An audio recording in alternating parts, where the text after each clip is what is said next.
আমিন। আমি গুনাহগার, আপনাদের খেদমতে মুক্তাসার আলাপ আলোচনা করব। এমন একটা মজমুয়ায় যে আজকে হাজির হয়েছি, এত বড় একটা মাদ্রাসা। শুনছিলাম মাদ্রাসার ব্যাপারে বেশি দিন হয় না, মাওলানা কারি মুকিম সাহেব বলছিলেন যে বেশি দিন মাদ্রাসাটা হয় না। আপনাদের এই গ্রামে এত বড় একটা মাদ্রাসা আল্লাহ পাক যে কবুল করেছেন, যিনি মাদ্রাসাটাকে একদম ভিত থেকে নিয়ে মাদ্রাসা শুরু থেকে নিয়ে যিনি লেগে আছেন মহাতামিম, এবং এই মাদ্রাসা যিনি সেক্রেটারি সাহেব মুন্সি সাহেব, ওনাকে আমি খাস করে অন্তরের অন্তরস্থল থেকে সালাম জানাই। আল্লাহ পাকের নিয়ামত, আল্লাহ পাকের শুকর, এত বড় একটা মাদ্রাসায় আপনাদের এই গ্রামে আল্লাহ করে একদিন দেখা যাবে আমার এই হাওড়া জেলার মধ্যে শ্রেষ্ঠ আসন আল্লাহ পাক এই মাদ্রাসাটাকে হয়তো দিতে পারেন। যেইভাবে আপনারা সহযোগিতা করছেন, আছেন, সাথে আছেন, থাকবেন। তবে ভাইজান, মাদ্রাসা যদি না থাকে মসজিদ থাকবে না। মাদ্রাসা সমাজে দরকার আছে, কারণ মাদ্রাসা থেকেই তৈরি হয় ছাত্র, মাদ্রাসা থেকে তৈরি হয় ইমাম সাহেব, মাদ্রাসা থেকে তৈরি হবে মুহাদ্দিস সাহেব, মাদ্রাসা থেকে তৈরি হবে মুফাসসির, মাদ্রাসা থেকে তৈরি হবে রাসূলুল্লাহ সাল্লাল্লাহু আলাইহি সাল্লামের খাঁটি উম্মত। এই মাদ্রাসাতে শেখানো হয় রসুলের সুন্নাত কি করে মানতে হয়।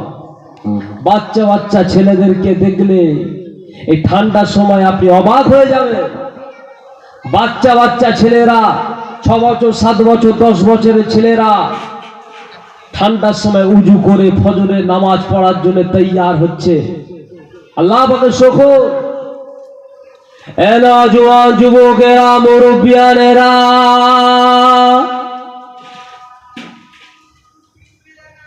আল্লাহ পাক যাকে মুহাব্বত করে, আল্লাহ পাক যাকে ভালোবাসে, আল্লাহ পাক তাকে সারা শরীয়তের জ্ঞান দান করে। ও নওজোয়ান যুবকেরা, মুরব্বিয়ানেরা, আল্লাহ নবী জানিয়ে দিলেন, ও পাকের মুহাব্বতের উম্মত উম্মতিরা, আমার আল্লাহ পাক তাআলাকে মুহাব্বত করে যে বান্দা দ্বীনের জন্য অগ্রসর হয়ে যায়, জোরে বল সুবহানাল্লাহ। দ্বীনের জন্য যে বেরিয়ে পড়ে, দ্বীন শিখতে হলে মাদ্রাসা ছাড়া শেখা যাবে না অন্য কোথাও। এই মাদ্রাসা শিখতে হবে সারা শরিয়াতে। কারণ আমি হাদিস শরীফ একটা পড়েছি, আল্লাহ নবী জানালেন, তারাকতু ফিকুম আমরাইন লান তাদিল্লু মা তামাসসাকতুম বিহিমা। আমি রাসূলুল্লাহ জানালাম, তোমাদের কাছে দুটো জিনিস রেখে গেলাম, ছেড়ে গেলাম। কিতাব আল্লাহি, আল্লাহ পাকের কিতাব, যে কোরআন শরীফ শিক্ষা দেওয়া হয়, তার সঙ্গে সঙ্গে হাদিস শরীফ শেখানো হয়। কোরআন এবং হাদিসের যেই জ্ঞানের জ্ঞান দেওয়া হয়, শিক্ষা দেওয়া হয়, যে জায়গায় আলাপ আলোচনা করা হয়, সেই জায়গাটাকে বলা হয় মাদ্রাসা।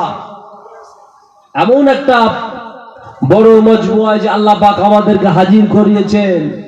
আল্লাহ পাকের দরবারে আমরা সকলে শুকর আদায় করি। বলে আল্লাহ পাক যেন আমাদের সকলের নেক আশা, ইচ্ছা, তামান্না, আমাদের সকলকে দ্বীনের খেদমত করা যেন আল্লাহ পাক তৌফিক এনায়েত করে। সকলে বলেন আল্লাহুম্মা আমিন। দরুদ পড়েন, আল্লাহুম্মা সাল্লি আলা সাইয়্যিদিনা ওয়া আলা আলি সাইয়্যিদিনা। আমি হব মদিনার সারা বেলা ঝাড়ুদার,